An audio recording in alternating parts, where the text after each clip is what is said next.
그러한데 꿈꾸는 이 사람들도 그와 같이 육체를 더럽히며 권위를 업신여기며 영광을 비방하는도다.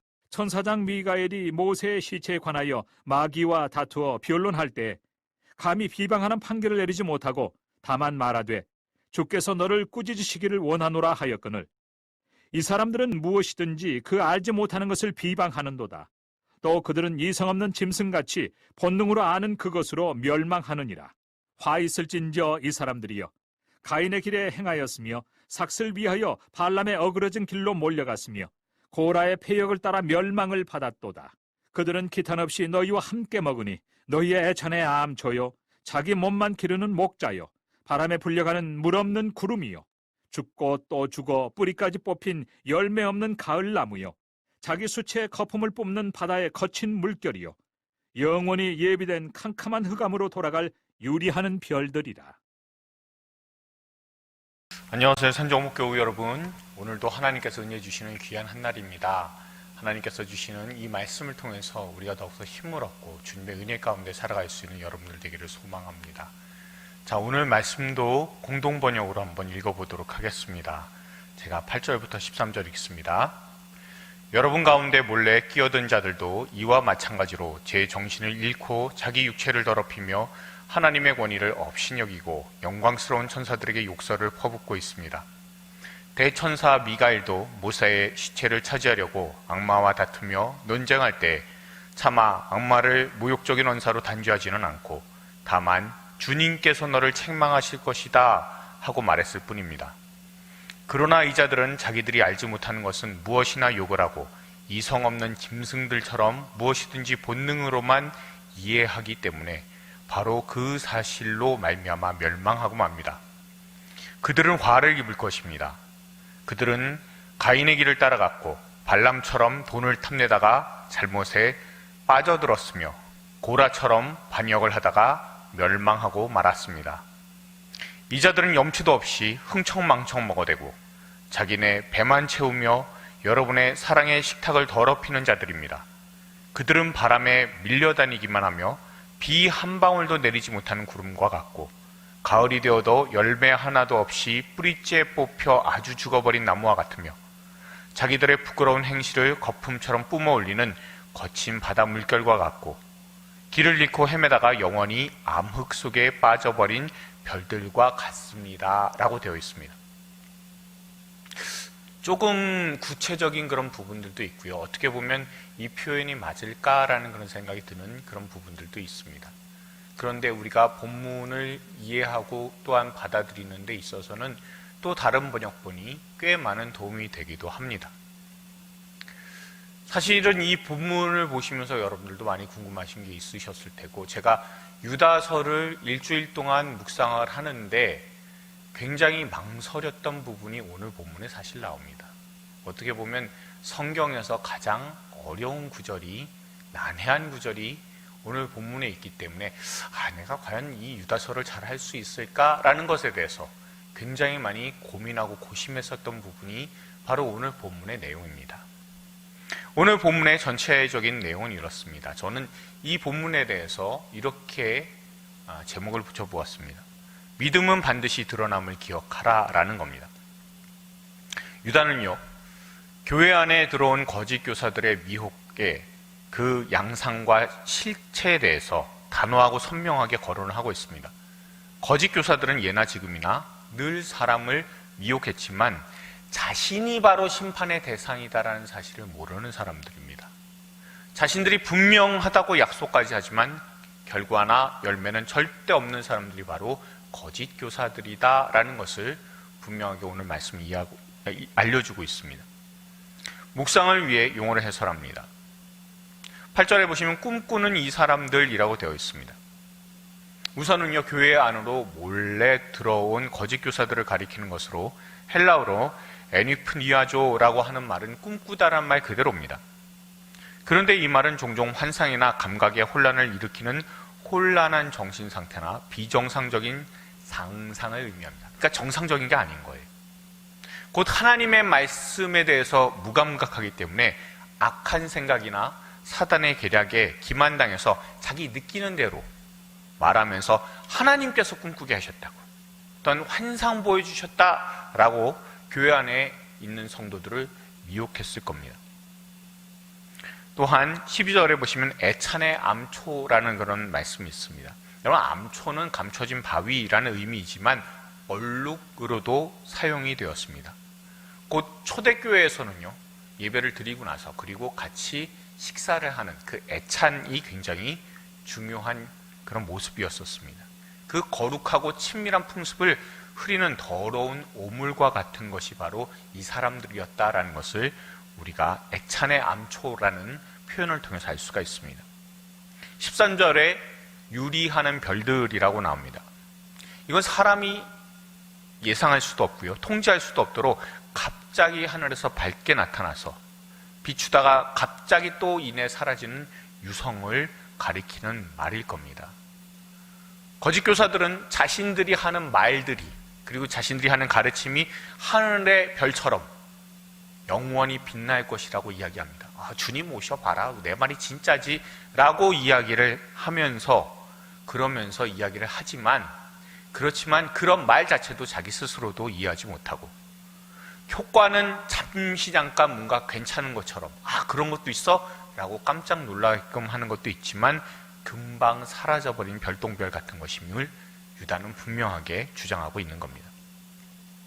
더 깊은 묵상을 위한 주안점입니다. 가장 힘든 게 9절이에요. 9절의 내용 중에서 모세의 시체에 관련된 겁니다. 이게 왜 이렇게 어렵냐면 두 가지 이유가 있습니다. 하나는 모세의 시체를 놓고 미가엘과 마귀가 대립한 내용이 성경에서 나오지 않아요. 그렇기 때문에 어렵고요. 그리고 두 번째는 이 내용이 위경이라고 불리는 게 있습니다. 그 위경하고 외경하고 차이가 있는 게, 외경은요, 그 성경만큼은 아니지만 분명히 성경의 권위보다는 못하지만 가치가 인정이 되어서 카톨릭용 성경 안에는 이 외경들이 들어가 있습니다. 한 10권 정도 그 안에 들어가 있어요. 마카베오상, 마카베오하, 집회서, 바룩서, 지혜서, 이런 책들입니다. 이런 책들이 한 10권 들어가 있어서 그걸 외경이라고 하지만 위경이라는 건 가짜라는 겁니다. 가짜로 지어져서 어떤 가치는 없고 흥미있는 문학 정도는 될 수 있지만 성경을 따라한 그런 흥미있는 이야기, 흥미있는 내용 정도밖에는 되지 않는 위경입니다. 그 위경 중에 모세의 승천 혹은 모세의 유언을 바탕으로 하는 내용입니다. 그렇기 때문에 과연 성경에서 위경에 대해서 인정을 해야 되느냐라는 문제가 있기 때문에, 그러니까 출처가 분명하지 않고 그 출처가 위경이라면 그 위경도 성경이 인정하는 거냐라는 그런 문제가 대두되기 때문에 상당히 어려운 그런 부분입니다. 그런데 대략의 줄거리는 어떠냐면요, 모세가 죽었어요. 모세가 죽으니까 하나님으로부터 보내심을 받은 미가엘이 모세를 장사 지내줍니다. 그런데 그때 마귀가 나타나서 그것을 보고 비방하는 거예요. 모세는 예전에 이집트에서 사람 한 명을 죽여서 몰래 파묻었던 그런 죄인인데 왜 장사를 지내주냐고 그렇게 반대를 합니다. 그런데 이런 마귀를 할지라도 미가엘은 주께서 너를 꾸짖으시기를 원하노라 라고 했습니다. 이는 스가랴서 3장 2절에 여호와께서 사탄에게 이르시되 사탄아 여호와께서 너를 책망하노라, 예루살렘을 택한 여호와께서 너를 책망하노라 라고 말씀하신 것을 바탕하고 있다라는 것을 여러분 생각하시면 됩니다. 곧 하나님의 사자인 미가엘도요, 모든 심판의 권위를 하나님께만 두었다라는 그런 의미입니다. 이는 당시에 거짓 교사들이요, 자신이 환상, 꿈에 대해서 이야기를 합니다. 그러면서 얼마든지 방탕하게 살아가고, 그리고 이렇게 살아도 괜찮아, 얼마든지 내가 동성애를 해도, 내가 얼마든지 성적으로 타락을 해도, 내가 얼마든지 거짓말을 해도 그래도 다 자유로워, 하나님 용서해 주실 거야 라고 하는, 그리고 정말 진짜는 그 성경에서 얘기하고 그게 아니라 내가 본 꿈과 환상이 이게 진짜라고 얘기하는 그런 사람들, 이 주로 얘기할 게, 야 너네들 위경 내용 모르지, 모세가 왜 죽었고 그 죽은 이후에 어떤 일이 있었는지 모르지, 성경을 잘 모르는, 그리고 성경에 대해서는 잘 알고 있지만 위경의 내용은 잘 모르는 사람들한테 나는 이런 것까지 알아 라고 하면서 다가가는, 누구하고 똑같지 않습니까? 이단하고 똑같습니다. 하나님의 말씀을 싹 바꿔서 그래 놓고선 너네는 이런 거 안 가르쳐 주지. 그럼 사람들이 어떻습니까? 못 들어본 얘기니까 혹할 수밖에는 없게 됩니다. 그리고는 결국엔 그 사람들의 거짓 교사들의 이단들의 말을 따라가다가 교회 내에 혼란이 가중이 되었을 겁니다. 자기들이 꾼 꿈 환상인 것이 이게 하나님의 뜻이야라고, 그리고 자기들이 성경 해석하는 게 이게 맞아라고 그렇게 이야기를 하고는 사람들이 좀처럼 들으려 하지 않으면 너네 이런 얘기도 있다? 라고 하면서 위경얘기 꺼내는 겁니다. 그래서 교회에 어지러움을 일으켰을 겁니다. 그래서 유다는 위경의 그 의미조차도 모든 것은 사실은 심판하심이 하나님께만 있다는 뜻이 바로 모세의 승천, 모세의 유언에 나오는 가장 중요한 내용인데 그걸 얘기 안 하고 엉뚱한 얘기하는 거라고. 어떻게 그것을 통해서 하나님의 뜻을 운운할 수 있냐고. 자신 마음대로 교회에 혼란을 가중시키고 있냐, 거기에 속지 마라 라고 하는 내용입니다. 곧 하나님이 모든 것을 판단하시고 심판하시는 분이시기 때문에 자기 마음대로 말을 지어내서 교회를 어지럽히는 사람들이 교사들, 거짓 교사들이기 때문에 유다는 절대 꿈, 환상 이런 말들에 현혹되지 말라. 그리고 그런 위경의 내용들 그걸 갖고 오면 그것들도 믿지 말라. 오직 말씀만 온전히 의지하고 우리 주 예수 그리스도만 온전히 의지하라 라는 그런 말씀을 분명하게 전하고 당부하고 있는 겁니다. 11절에 보시면 가인과 발람과 고라가 있습니다. 유다는 위경에 나오는 믿지 못할 이야기가 아니라 이제 성경에 대한 말씀을 분명하게 증거합니다. 거짓 교사들이 하는 행태에 대해서 구약에서 큰 죄를 지은 사람들이 저지른 허물들과 비교하고 있는 겁니다. 우리가 잘 아는 대로 가인은 최초의 살인자입니다. 그런데 하나님께서 미리 가셔서 경고한 사람입니다. 그럼에도 불구하고 경고 듣지 않고 동생 아벨을 죽였습니다. 그리고 발람은 어떻습니까? 하나님께서 나귀를 통해서, 사람이 아니라 나귀를 통해서 경고하셨고 이스라엘을 축복할 수 있도록 해주셨음에도 불구하고 경제적인 이득, 그걸 포기하지 않고 이스라엘과 대적해서 시딤에서 음행하도록, 민수기 25장에 나오는 말씀입니다.